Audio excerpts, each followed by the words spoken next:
Hey everybody, Hunter Fox here, introducing DICEFALL Battles. These are the D12 dice. They are color coded. There's 16 of them in a pack. They have wonderful dice art done by Hank Furnail, otherwise known as Runehammer, who created the Index Card RPG.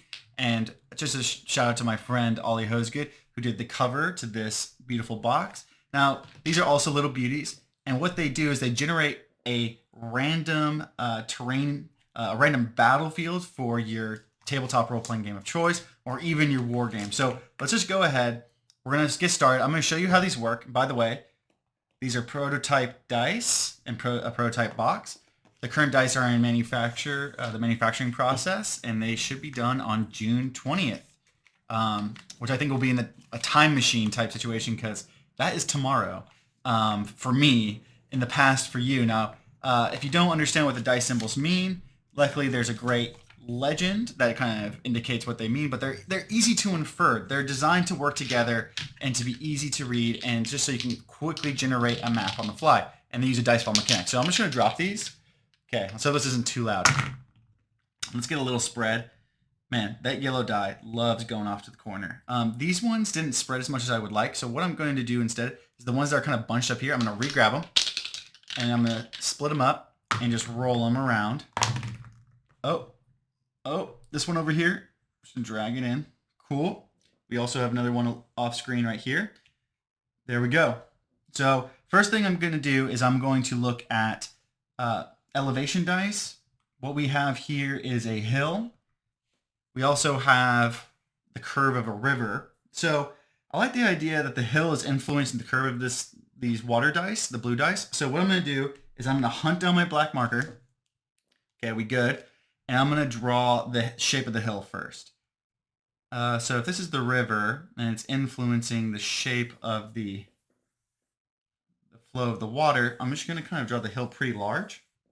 And I'm doing like a topographic map. So certain areas are going to be steeper than others, and it's just denoting the steepness of the slope. Cool. Boom. Got a nasty looking hill right there.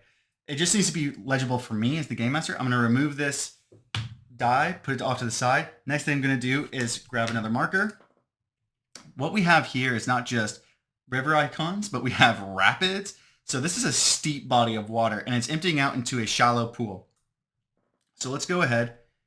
Oh, and I like this. This treasure icon was super close to the rapid, so I feel like maybe the treasure actually comes from a riverboat of some sort that got locked in the rapid. So let's build on that. I'm going to draw this shape of this river, and then it goes into a big basin of water. Continue that line. Cool.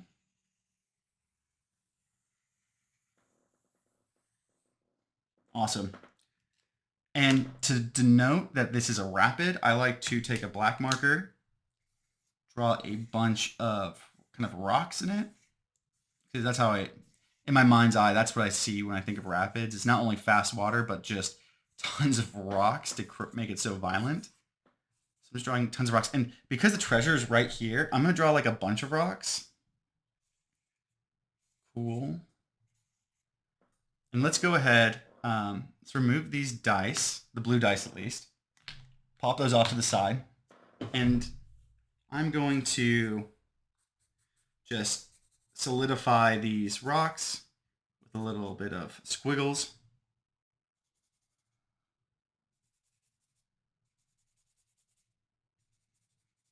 Cool. Yeah. Doing this makes me want to go whitewater rapid rafting. I don't know how you say that. I've never done it, but this is actually pretty cool.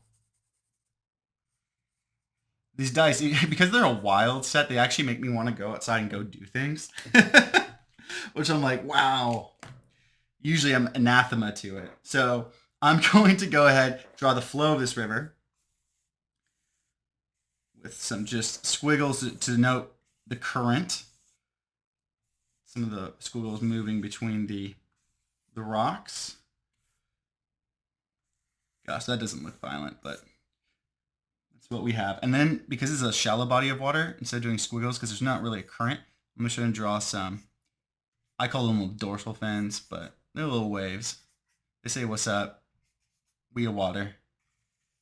We a cool body of water on a hot summer day.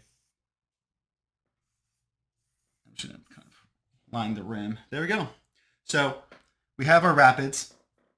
We also have the treasure chest. And for the treasure chest, I'm going to hunt down my purple marker. And I'm going to draw like a bunch of purple things here. Because I kind of want to connote or inform the players that there's some type of like broken boat here amongst the rapids. That's why I'm making a different color, putting a bunch of square things here. I don't want the players to necessarily just like go, ooh, treasure chest, let's go look. I actually want them to investigate the broken raft. Man, on the camera, that looks terrible. But it's what I can do. So I'm trying to like draw some planks, and it doesn't look super hot. So thank you for bearing with me. Thank you for your patience. But there we go. We have the treasure chest location. So I'm going to remove that die. We also have a large boulder here, or like group of stones, which I think is a cool position because A, it's on a hill, so it means it can roll down the hill. Thank goodness. That adds something like cool that the players can engage with. But what I also like that it's like right here at the or in a way it's close to the kind of the mouth of this rapid, so the players can go ahead like with a strength check. They could probably push these rocks into that location to stop the flow of the water, which I think is interesting, right? It allows like them a little bit of unique agency in the location. Cool. And because we only rolled 8 dice, I'm taking liberties about how many stones I draw there. Let's see what else. We have shrubs, tons of shrubs, and that makes sense. It's on the edge of the river. I'm just gonna draw those with red. They look like little clouds.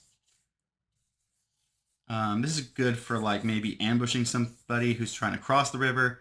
It just conceals the eye, or not conceals the eye, but hides somebody, conceals them from the eye. So I'm just gonna mark those in a little bit. Cool, and they're only on that side. Awesome. Next up, what I'm going to do is then look at the last die, and I have a grove of trees here. A grove of trees, once again, I'm going to take liberties, and I'm just going to draw a bunch of stumps.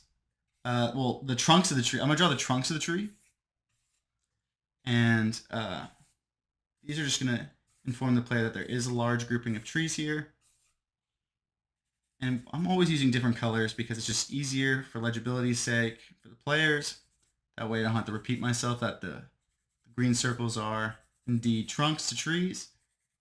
And there we go. We have an interesting map. Some like unique interactions that the players can execute because hey, they can like roll these rocks on the hill to hit enemies, roll the rocks down to block off the water. They have bushes to ambush somebody who's trying to cross the river.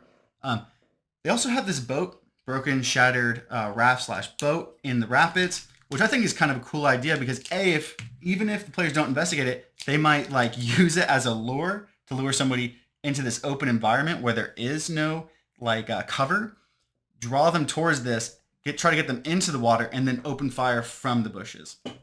I think it's great. So thank you so much for your patience. Let's go ahead and grab the box. Here it is, the DICEFALL Battles core set. Once again, 16 dice, D12s, silk screened, fat 25 millimeter. That way there's plenty of surface area for you guys to see what's actually drawn on them. Thank you for watching. If you liked it, sign up for the newsletter. I'm only going to hit you up when these hit the market, and I'm going to give you a discount as a thank you. They're going to be available on Amazon, and they should be out soon. So thank you so much for watching, and have a good day.